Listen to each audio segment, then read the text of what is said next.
Listen, you're more than just bone and skin. Listen, listen to the song of the wind, the graciousness, the spaciousness coming from within. A concrete brick, a stone, the song they sing is heaven is my home, heaven. How are you feeling inside now?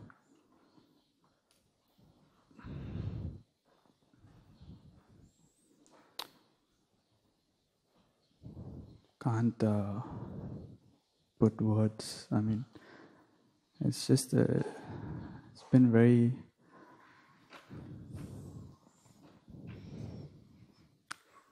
describe it.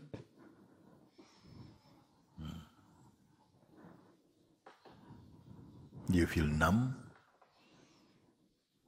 Yeah, there's a sense of just being very, I don't know if blank is the right word. Empty?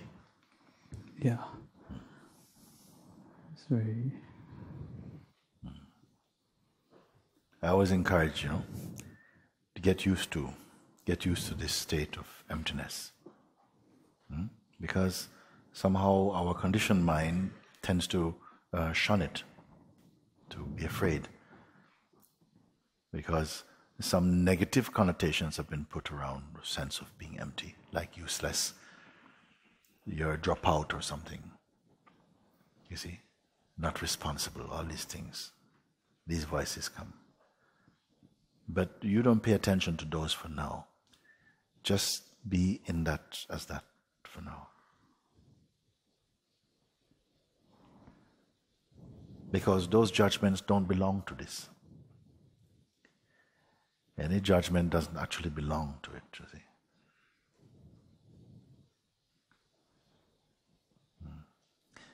And it's not a waiting state.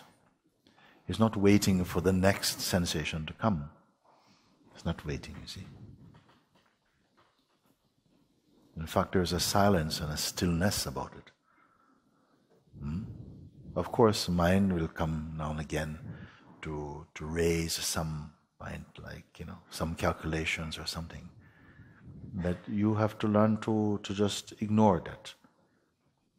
Ignoring has been also a very powerful tool, a very powerful attitude of many beings who somehow came to the realization of self.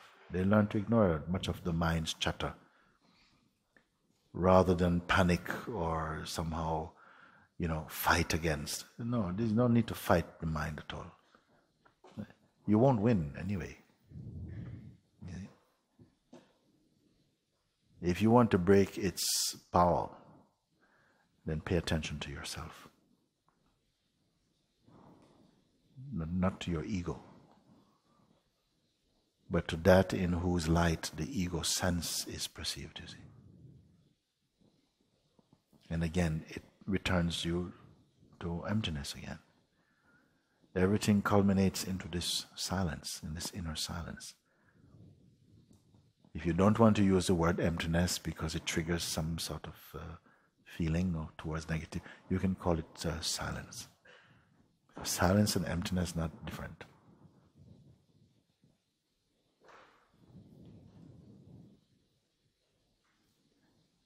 But mind will come. It says, look, you're not doing anything, your life is not moving on. What are you doing about your future? You see? Your parents will start telling you, it's about time you get married. It starts, you see? It will come. And you have to somehow just keep resting in this. And know that this is not a stagnation.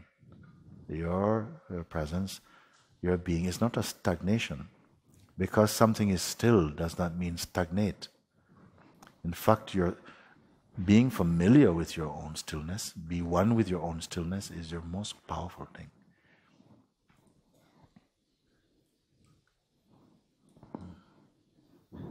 Guruji, everything that you're just saying, it's actually, I'd written a letter to you last year, and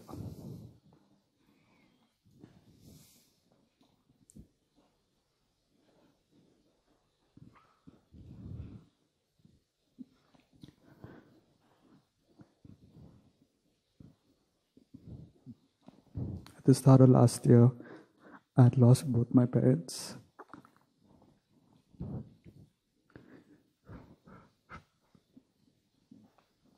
At a time where I believed that, at a time like that, the conditioned mind had believed that, there would be a lot of support. That there would be a lot of support.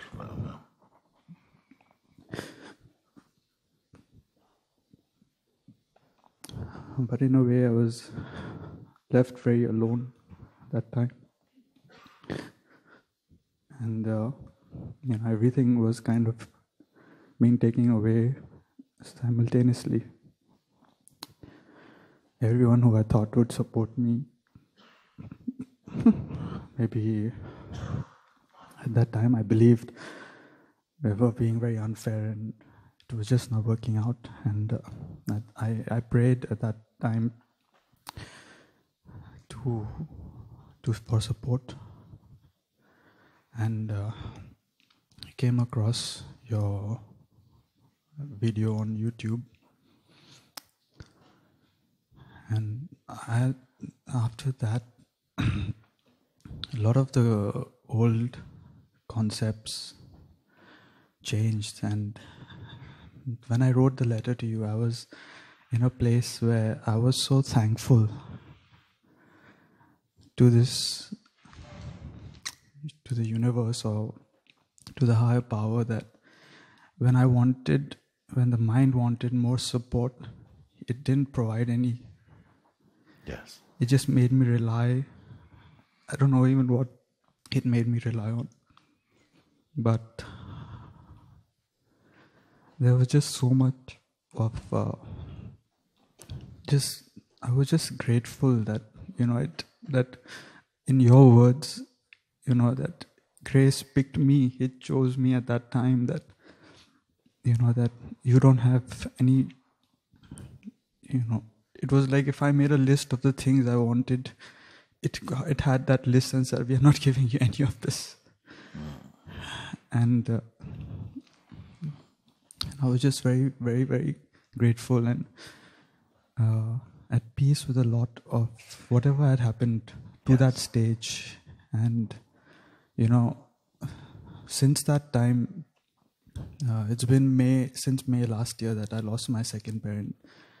I have it almost feels like I've been drifting, but I don't feel I'm lost and I don't feel it's anything wrong. But there are, those who are in my life, who, of course, they care, and they are the ones who say, just get another job, or, you have to now become responsible, and these words ring. But I believe, there's something that just keeps telling me that what is taking care of you is far superior than all of this. And and I was very doubtful at one point, because I didn't know what is taking care of me. So in anger, I don't know, but I have a lot of fights with God. And I asked him, you have to prove yourself. It was my birthday in October last year, and I said, you prove yourself that what I'm doing is right. And for the first time in 31 years, I had no one to, hug me on my birthday.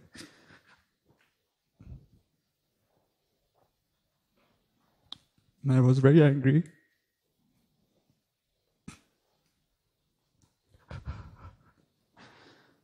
And I said, I want a hug.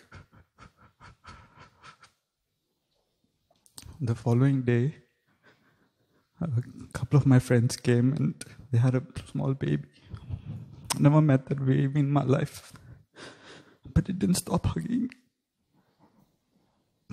That was my proof. Ever since that, a lot of doubts keep coming, but it's like, now it's become like a radio playing in another room now.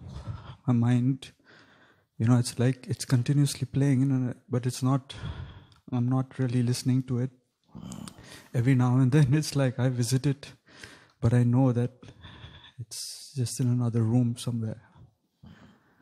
So I just wanted to say that I don't know if I'm standing here as the ego or the self. I don't know all this. But whatever you can see,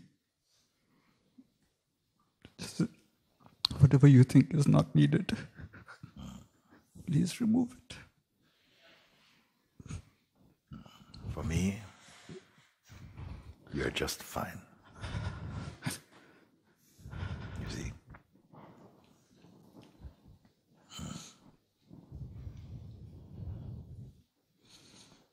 You're my son.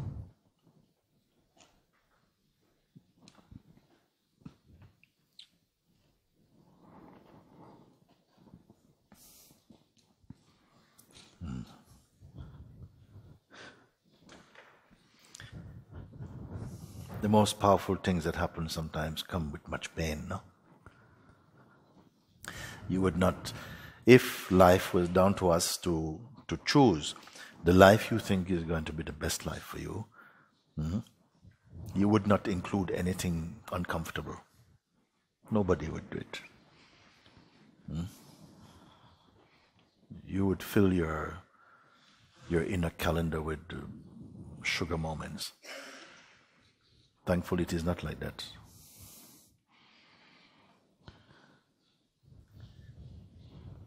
We grow up with this thing sometimes where he says, because I remember Papaji also saying, I have no friends and I don't want any.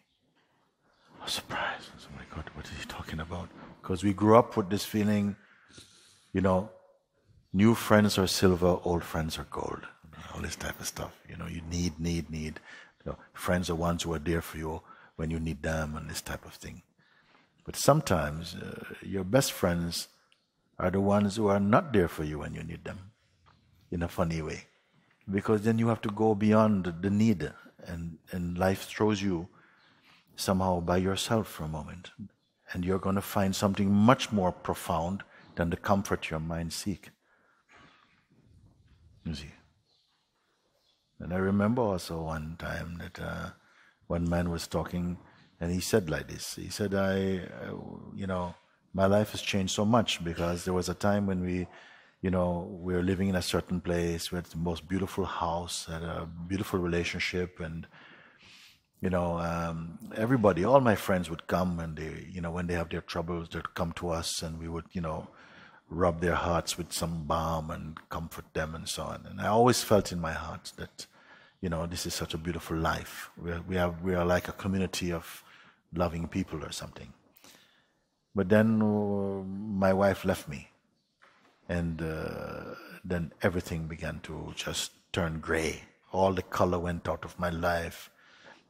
Everything went gray. I had to leave my house. Everything was finished. And I thought, okay, now is the time I can call on my friends now, because I've always been there for them. And now I have to call in some chips. So I started to call my book, look, oh yes, George will be there for me. Ring for George. Hello? George, hey, sorry, how you doing? Man, I need to talk to you. George, I am out of the country right now. And I'm going to be away for a few weeks and so on. Oh, okay. I'll talk to you when you come back. Let's talk to Martin, listen, I'm very busy right now. But I'll find some time, maybe towards the end of the week, I'll come and see you. And one by one, nobody was available. And his heart was collapsing in grief. He said, no, I've always been here for you. And now I need some support. Where are you? Everybody said, sorry, we're not. He didn't realize that it is not people he's dealing with, but God consciousness, you see. take everything away. Then he said, oh my God, I'm left on my own now. He said, I felt like I'm a leaf that has been just cut away from the tree and floating on the surface of the river. And now it starts to sink. It's sinking now. He says, oh no, I don't want to go to the bottom. I don't want to go to the bottom. And you're trying to swim. The leaves going. Oh no, I don't want, no. Like, how bad can it get? And then it come right down. It feels like the leaf landed.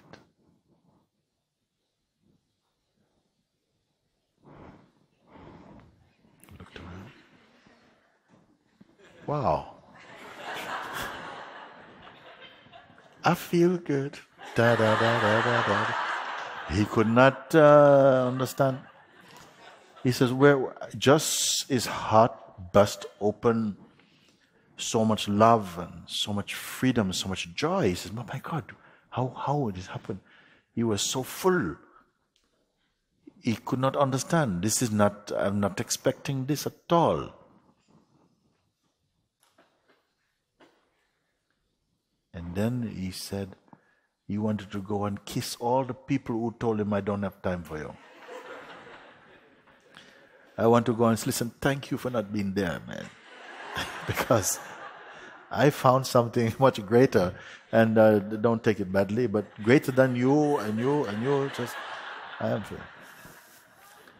But sometimes the life is like this, and you came to this place, you saw also, that what must happen will happen, no? Sri Ramana Maharshi, he says something. At his first time, he is a boy, he went to Arunachala. This is the master of my master. No? And he had just run away from home. He had heard of Arunachala and went there. And of course his mother, nobody knew where he went. And then finally word came to his family, yes, we saw him, Venkataram, we saw him in Tiruvannamalai. So of course she went and she found him, dressed in a loincloth, sitting. Her son. And she tried to convince him, darling, come home. You see? And then he was not inclined to speak, but he got the word to her. And this is what he wrote. He said to her, the ordainer, the supreme, has set in place the destiny of all beings. Whatever is meant to happen, that's going to happen, even if you try with all your might to stop it from happening. And what is not meant to happen will not happen if you put all your power to try and stop it. So whatever you want, it's independent of that power, it will happen. So the best course of action, he told, keep quiet. You see? And she felt the profundity of his insight like that, and the love also, and just the generosity of it, the wisdom of it. And she became his closest disciple, actually, isn't it?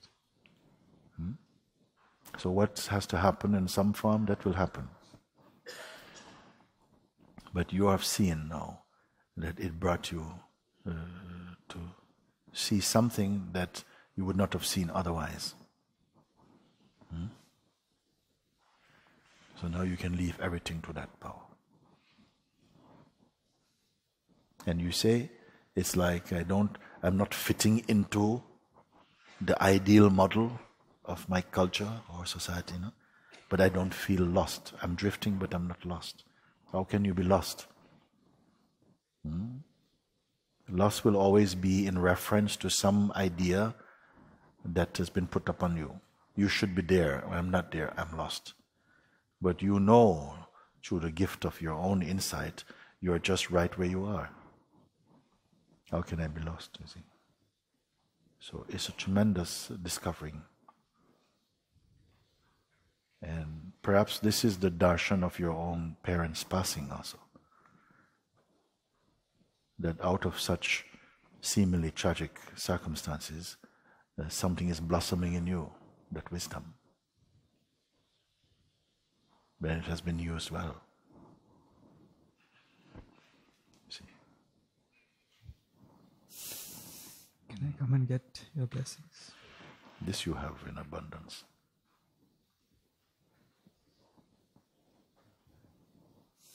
Can I get a hug from my father? Yes.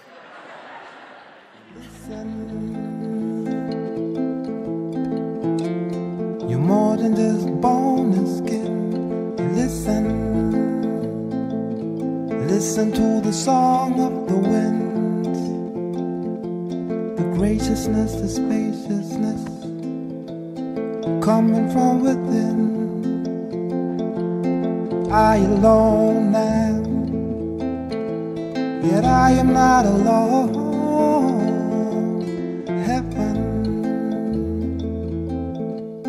Heaven is my home. Heaven is my home.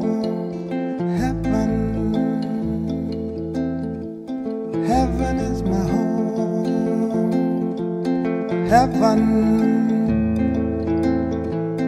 Heaven is my home.